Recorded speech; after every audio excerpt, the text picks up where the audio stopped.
ശൈലി മാറ്റാതെ തിരുത്തും.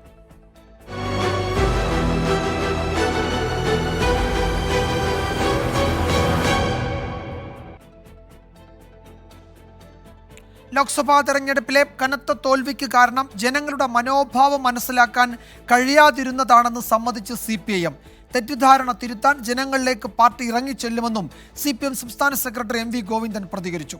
SNDP യോഗ നേതൃത്വത്തിലെ ചിലർ BJP അജണ്ട നടപ്പാക്കാൻ വേണ്ടി പ്രവർത്തിച്ചുവെന്നും MV ഗോവിന്ദൻ കുറ്റപ്പെടുത്തി.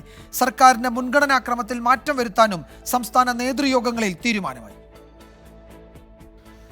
കഴിഞ്ഞ കാലത്തൊന്നും കണ്ടിട്ടില്ലാത്ത ചില കാര്യങ്ങളാണ് 5 ദിവസത്തെ സംസ്ഥാന നേതൃയോഗങ്ങളിൽ കണ്ടത്. തിരഞ്ഞെടുപ്പ് തോൽവിയിൽ CPIM ആത്മവിമർശനം നടത്തുകയാണ്. തിരഞ്ഞെടുപ്പ് ഫലത്തിനു പിന്നാലെ വോട്ടിംഗ് ശതമാനവും കണക്കുകളും നിരത്തി പ്രതിരോധിച്ച CPIM ആ ശൈലി മാറ്റിപ്പിടിച്ചു. ജനങ്ങളെ മനസ്സിലാക്കുന്നതിൽ പരാജയപ്പെട്ടതാണ് പരാജയ കാരണമെന്ന് CPM സംസ്ഥാന സെക്രട്ടറി തന്നെ വിശദീകരിച്ചു. UDF-ന് 18 സീറ്റ് നേടാനായി, ഒരു സീറ്റ് BJPക്കും നേടാൻ കഴിഞ്ഞു എന്നുള്ളതാണ് ഏറ്റവും അപകടകരമായ മറ്റൊരു കാര്യം.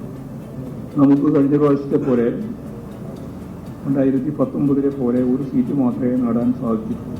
കേരളത്തിൽ ഏറ്റുമുട്ടുന്നത് ഇടതുപക്ഷ ജനാധിപത്യ മുന്നണിയും കോൺഗ്രസിന്റെ നേതൃത്വത്തിലുള്ള UDF-ഉം തമ്മിലാണ്. ഇത് കേരളത്തിന്റെ ഇടതുപക്ഷ രാഷ്ട്രീയ പ്രസ്ഥാനങ്ങൾക്കുള്ളൊരു പരിമിതിയാണ്.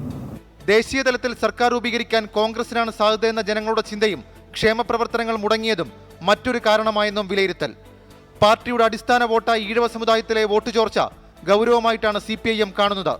ഈഴവ വോട്ടുകൾ ചോർന്നതിന് കാരണം SNDP നേതൃത്വത്തിലെ ചിലരുടെ സംഘപരിവാർ അനുകൂല നിലപാടാണെന്ന് CPIM വിലയിരുത്തുന്നു. ചില ക്രൈസ്തവ വിഭാഗങ്ങളും BJPക്കൊപ്പം നിന്നു.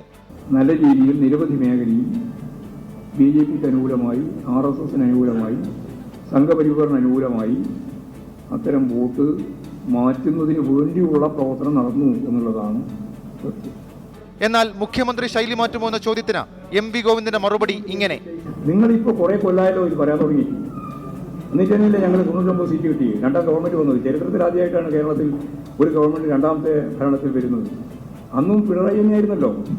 നിങ്ങളിപ്പോഴും കുറച്ച് ആൾ കൂടി ചേർന്നിട്ട് പിണറായിയെ ഒരു പ്രത്യേക രീതിയിൽ അവതരിപ്പിച്ച് ഒരു ജനങ്ങൾക്കിടയിൽ ഒരു ഇമേജ് വേറെ ഉണ്ടാക്കാൻ വേണ്ടി നിങ്ങൾ ശ്രമിക്കുകയാണ്. അതിനൊന്നും CPIM വഴങ്ങുന്ന പ്രശ്നമില്ല.